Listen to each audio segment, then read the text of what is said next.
I didn't want to show myself running because I feel like I'm doing it, I don't know, awkward, like I'm breathing the wrong way or my stride's strange. Typically, I wake up at 4 a.m. to have an hour-long walk in the deserted downtown Jackson, Tennessee area just to clear my thoughts, because students are coming back to our little town, which means that they're buying plants for their dorm rooms, they're buying more coffee to get them through the classes, they're buying baked goods. We have so many little things happening with our merchandise and our print company and our Good Morning Martin digital thing that we're trying to bring the local news and digitize it and put it on, you know, Facebook and Instagram and stuff. So there's just like unrelenting amount of ideas that are just constantly flowing and analyzing to be able to do all of these things all at the same time.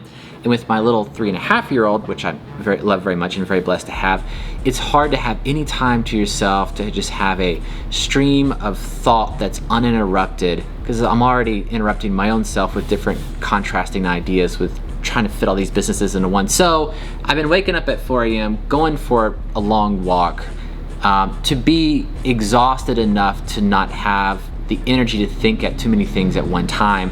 But that, I'm getting used to it. So I've started to run and it's been awkward. It's time to start the day. Let's go.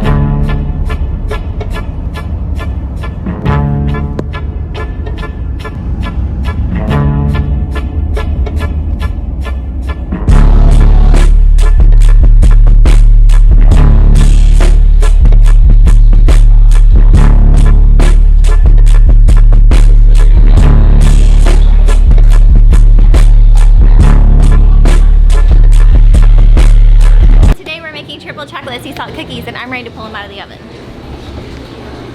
La, la, la, la. They smell unreal. They look great. They look so good.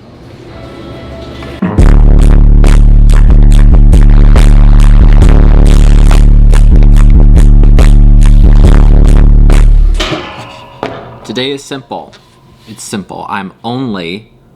I'm primarily focusing on highlighting our new Italian beef sandwich that we're working on a name for, helping out in the lunch rush Saturday, so it's gonna be busy, and then making a TikTok about the corn. Have you heard the corn video? Corn audio. The corn audio of that little kid eating corn has that little sound bite. I'm gonna make a little parody of that. And the last thing I'm doing beyond the promoting this sandwich and this like corn parody using that audio, that's gonna be so much fun, is promoting our shirts as well. Not these shirts, but our Better Coffee for the Greater Good shirts that we just designed and had printed.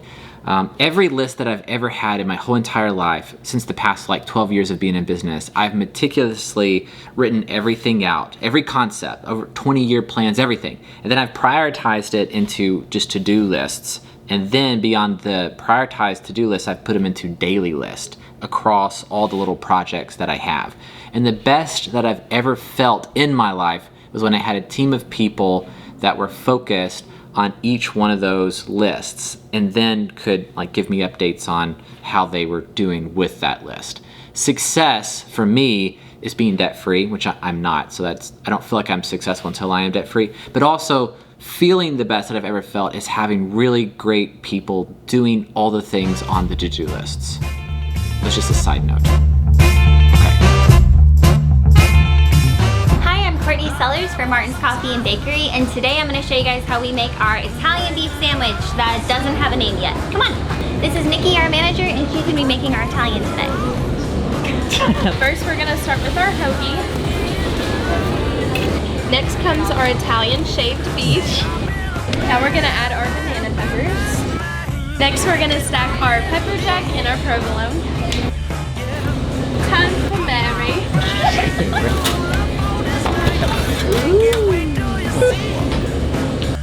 There you have a wonderful lunch at Martin's Coffee and Bakery. Let's try this thing. Great flavor. I love the cheese. And that top of banana pepper.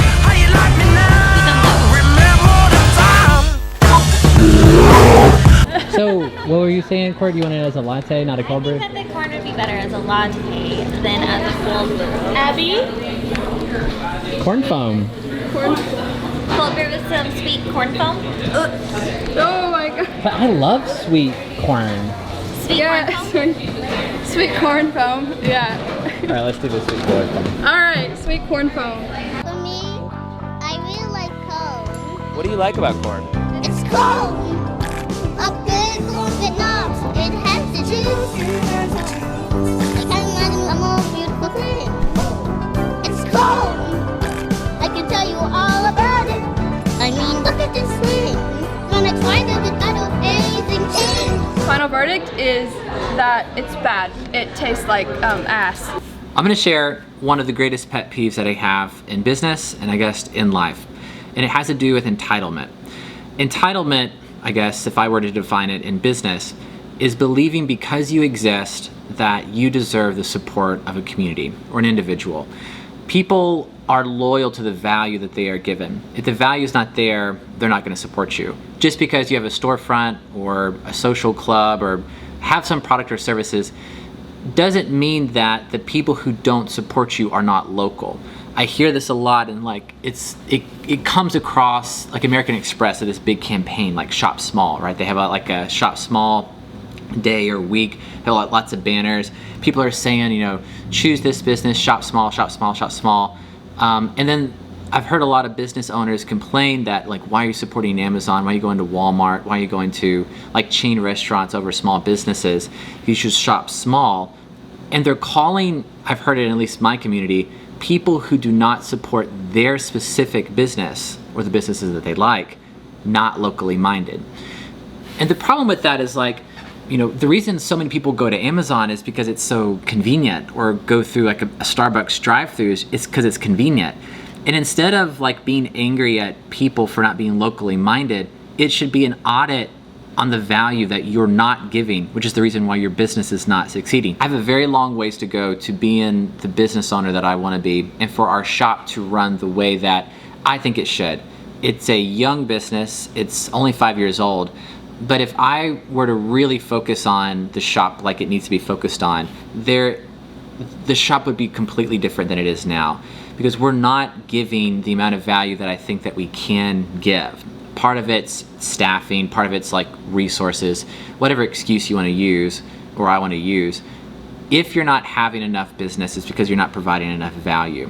Just because people don't support you does not mean that they're not locally minded. It means you're not giving enough value. That's just the reality. So if you find yourself in business not having enough, it's your fault, nobody else's.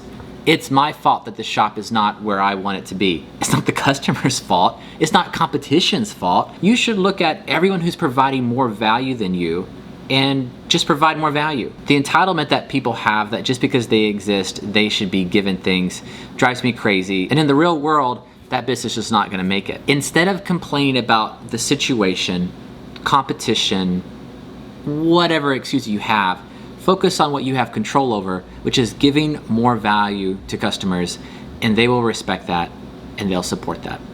People are only loyal to the value that they're given, nothing else. When that dries up, they're gone. See you tomorrow. Yeah. I think you're secretly gonna like it. I think that's racially motivated. That was not.